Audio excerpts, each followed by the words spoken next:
Welcome back to Two Crows Podcast. I'm your host, Tyler Holmes.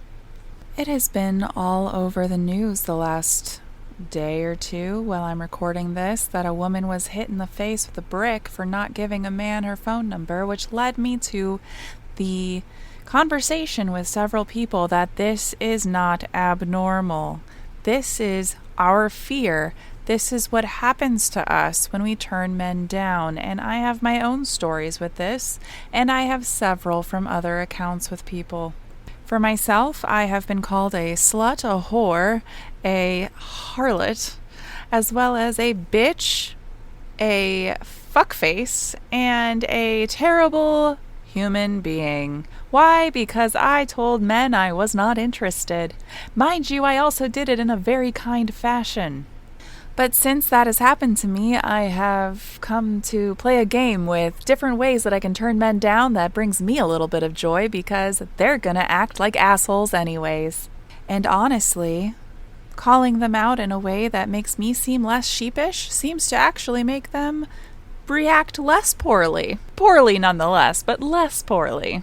Now, my ways of turning them down as of late have been to tell them long, drawn-out stories about my past in order to make them listen and make them eventually give up and not want to ask me for my number anymore. Another is to flat out tell them I don't have a phone while also being on my phone.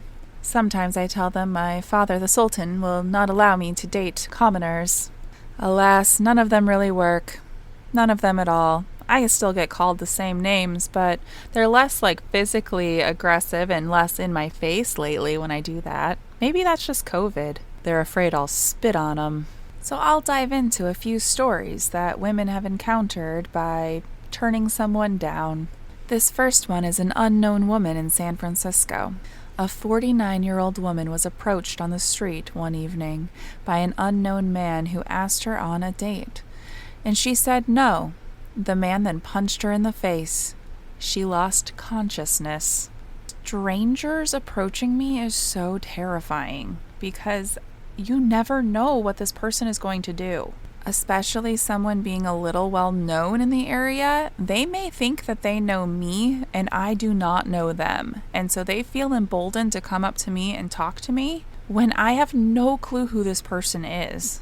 I've had people in my town build up a fantasy about me being something other than what I am, and then in their mind pretending that they're dating me. Our next story is also from San Francisco, California. The attacker's name was Daryl Gilliard, and the attacked woman's name is Lakia Walker. She was 22. When Lakia Walker was 8 weeks pregnant, a stranger named Daryl Gilliard held a door open for her. She didn't thank him. In response, Gilliard threw hot coffee in her face, punched her repeatedly in the stomach, and throttled her neck, telling her to suck his dick and threatening to kick the baby out of her womb because she had announced to him that she was pregnant while he was hurting her. Shockingly, looking up this article, there were a bunch of people saying how she should have just said thank you and that wouldn't have happened. Okay. Sympathizers with these abusers is horrible, and it is all over the internet, and I just cannot believe it.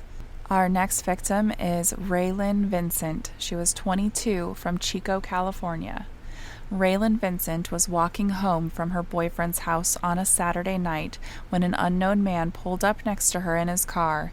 He began calling, and Vincent didn't respond, so the stranger stopped his car, got out, and punched her in the face, knocking her to the ground and breaking her jaw. Are the egos in this world so fragile and the audacity so giant that they feel like they have some sort of an entitlement to these women, their lives, their words, their attention? We pretend that it is the liberals that are asking for safe spaces that are the ones who are given consolation prizes, but I think it's actually these audacious men who think that they have entitlement to our bodies, let alone our time. Andrea Farrington, 20 years old from Iowa City, Iowa.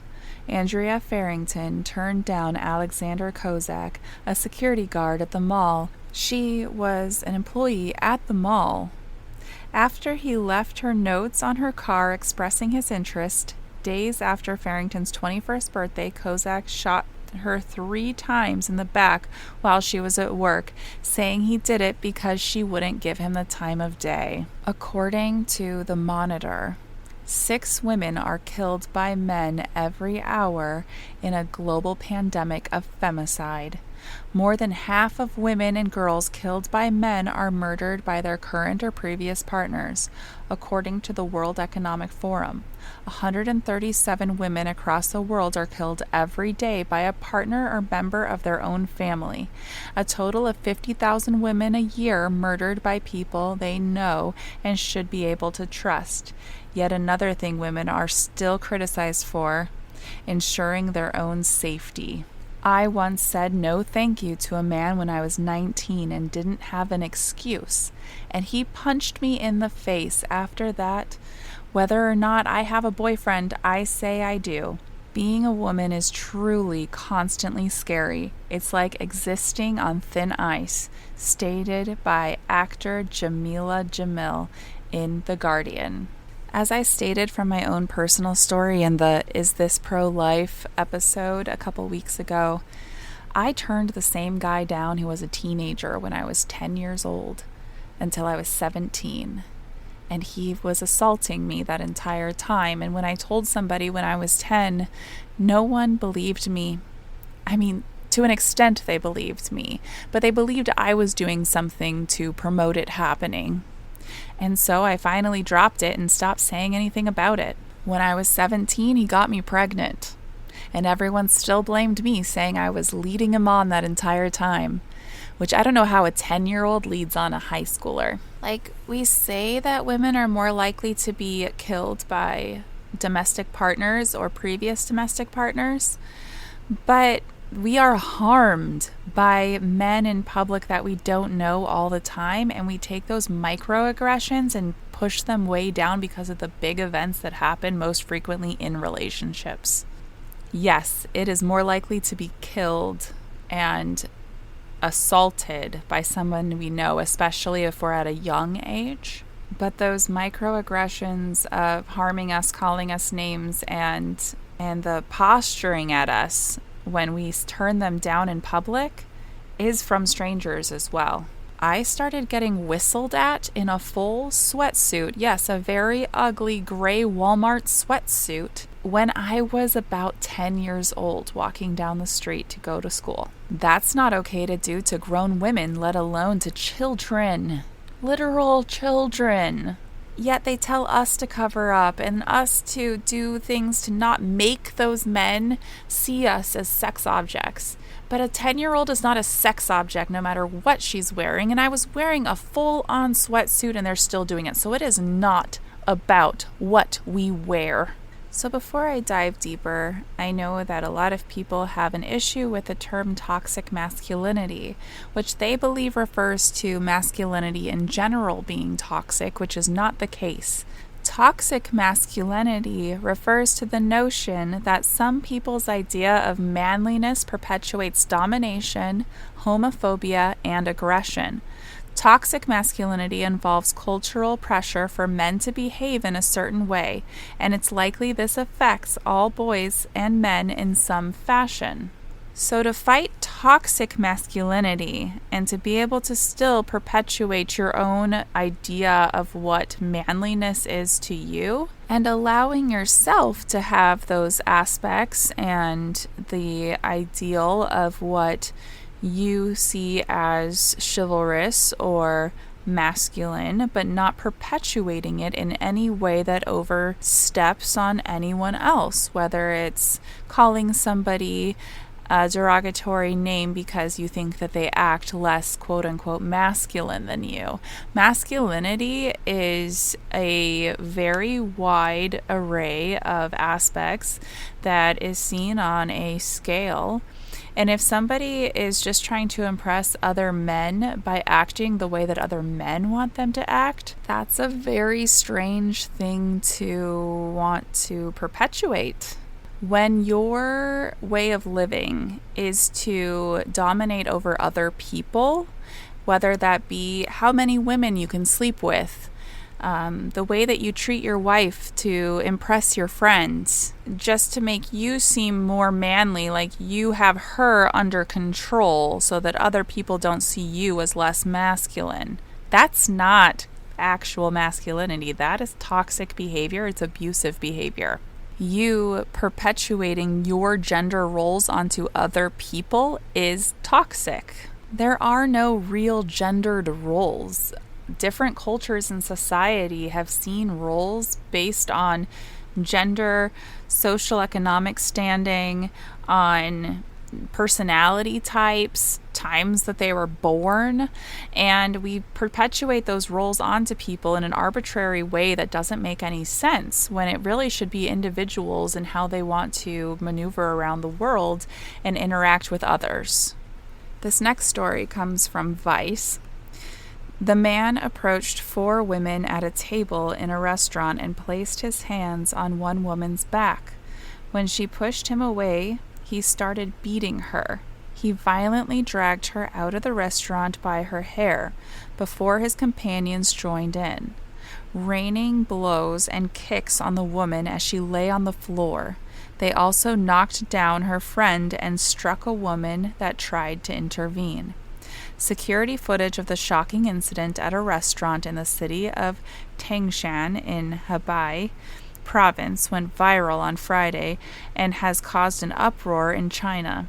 A photo that emerged later showed the victim in a gurney in the hospital, and her face and shirt were covered in blood. After this event that was on film, many other women came forward with their own stories of what had happened in the same locations, that they had similar events occur towards them and nothing happened to their abusers. They had nothing happen to them. Many of them were asked the same questions that all other women seem to be asked, which is, what were you wearing? What were you doing?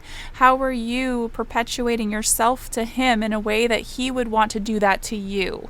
Rejection killings are very often not reported as such and are more reported as a random murder. The news will report on it that way, but in actual statistics, it is very hard to find the percent of people who are killed or beaten for rejecting people.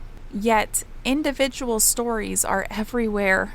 And if you talk to a woman, most likely she has her own story of what has happened to her for rejecting somebody, which we have a right to not want to be confronted and give our number to every single person who asks us. We don't need to go on a date or give an explanation to every man who walks up to us in a bar, in a coffee shop, on the street, in our DMs. According to a 2018 article in themedium.com, Tamara O'Neill, a doctor at Chicago Mercy Hospital, was murdered by her former fiancé. Dr. O'Neill had recently called off the engagement. Isha Frazier was waiting for her divorce to be finalized when her estranged husband stabbed her to death. Frazier's 8 and 11-year-old daughters watched their mother die. These crimes weren't only domestic violence murders, they were rejection killings, a term I use to describe attacks by men furious with women who deny them. Events like these, where women with abusive partners are killed when they are trying to leave a relationship. The most dangerous time for a woman is leaving a relationship and the 6 months to a year after leaving.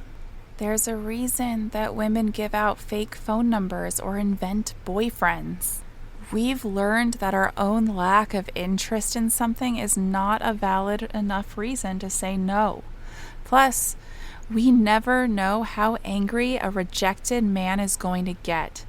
Angry enough to send a cruel text or call us a bitch, or angry enough to actually physically harm us.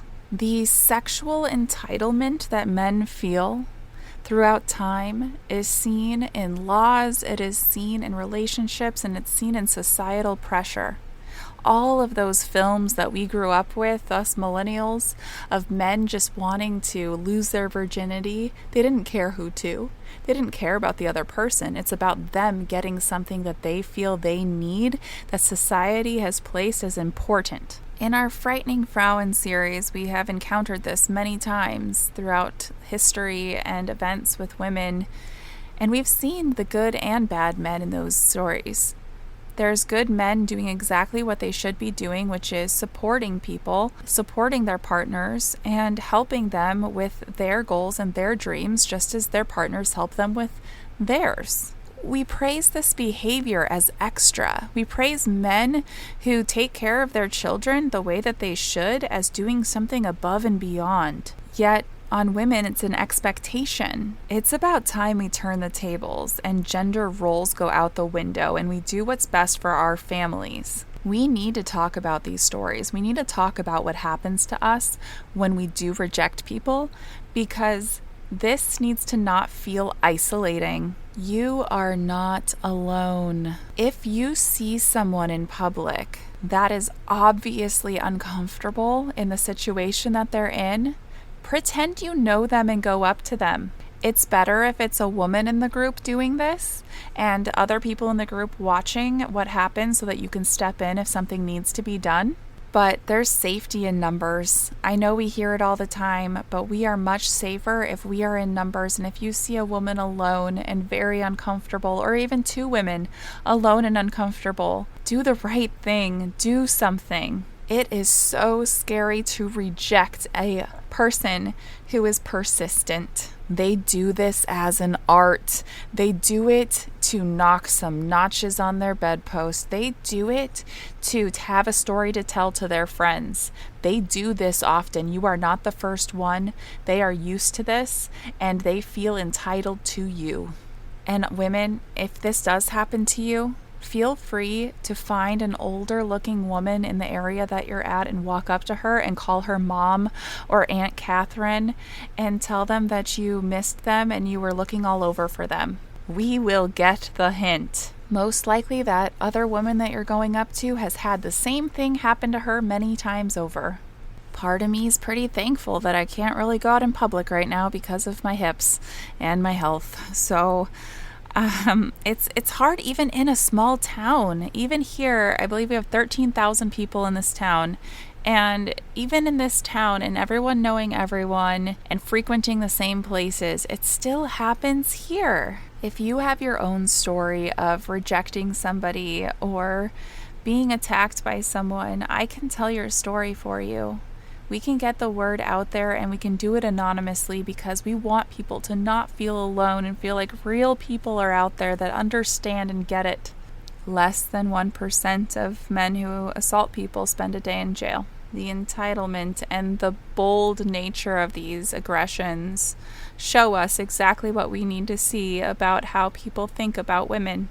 And the term women, I mean anyone female presenting, because trans women are attacked at a higher percent than cisgender women.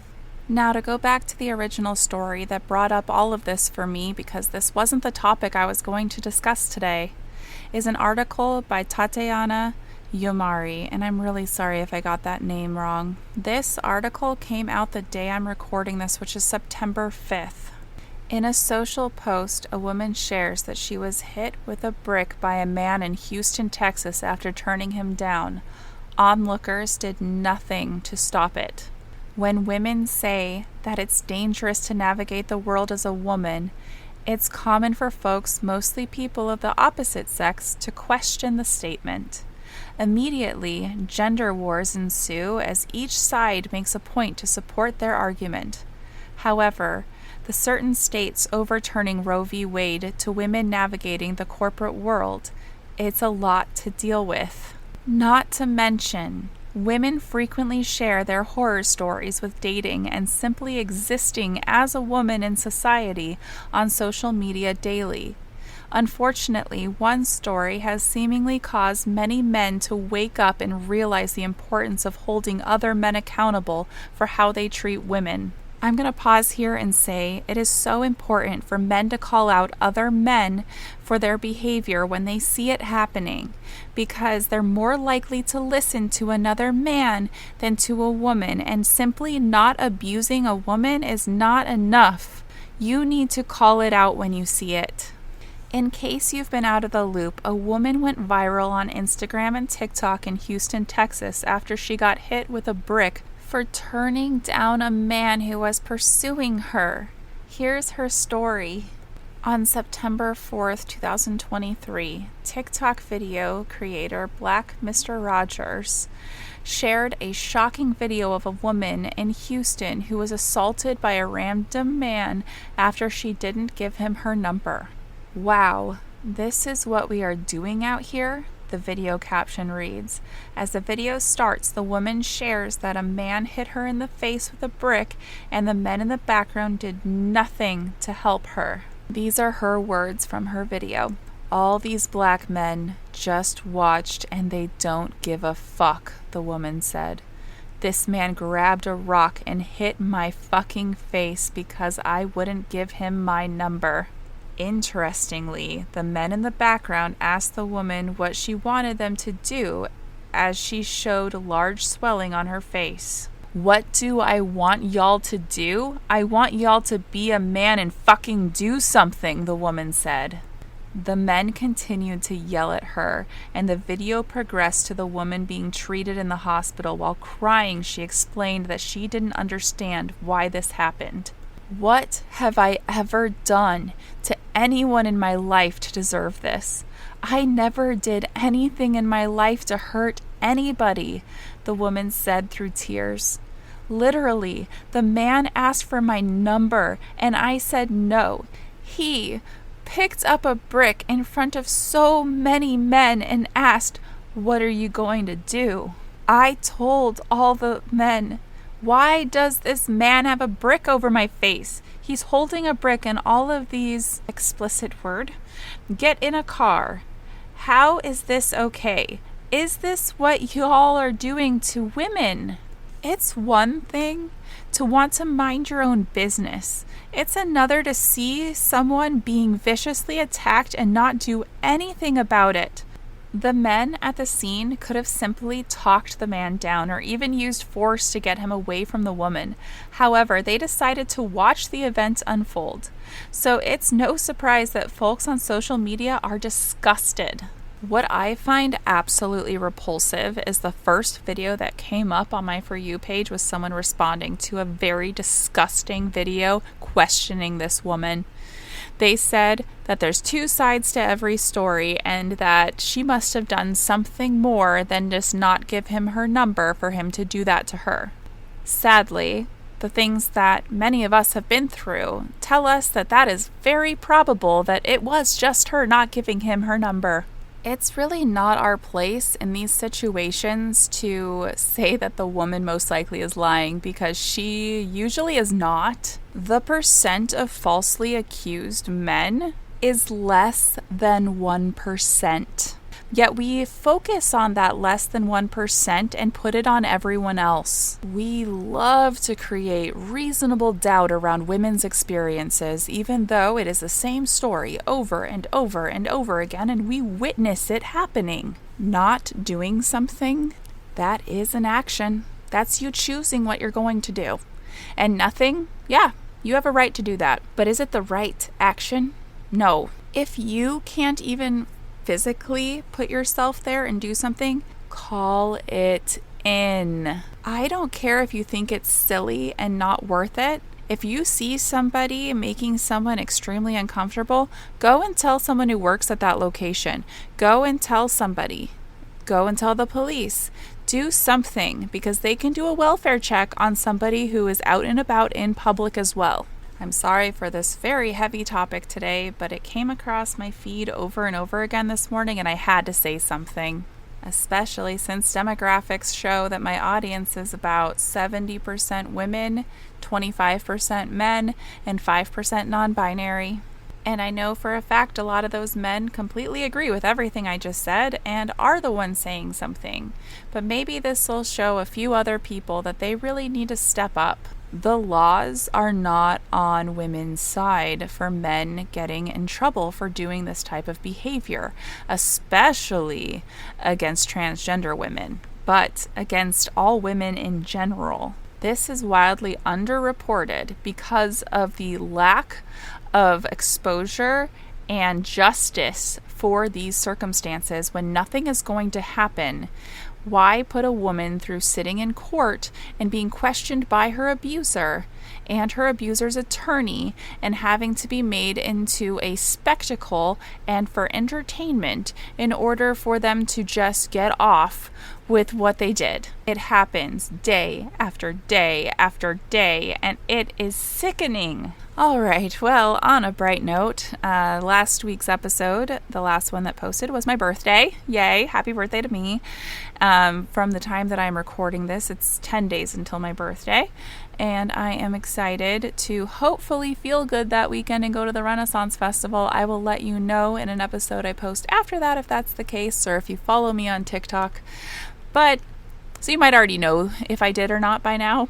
With the way I feel this week, I probably will not be able to go, but it is a hope and a dream of mine. I'm in the process of having a walking staff be made for me for mobility around the Ren Fair, or just in general. It's pretty cool. And like I said earlier, if you have any of your own stories you want me to tell, or you just want to vent to somebody, my box is always open. The inbox for my email, that is, not my box. That wasn't an invitation. But yeah, as always, I want you guys to stay safe and make good choices. And if you feel this is worth sharing, please share it, like the video, If this is on YouTube, like the quote-unquote video, like the audio, and follow if you're not following. It does look like most of my listeners are following, which is lovely. And as always, I love you. Stay safe and have a great week. Crow out.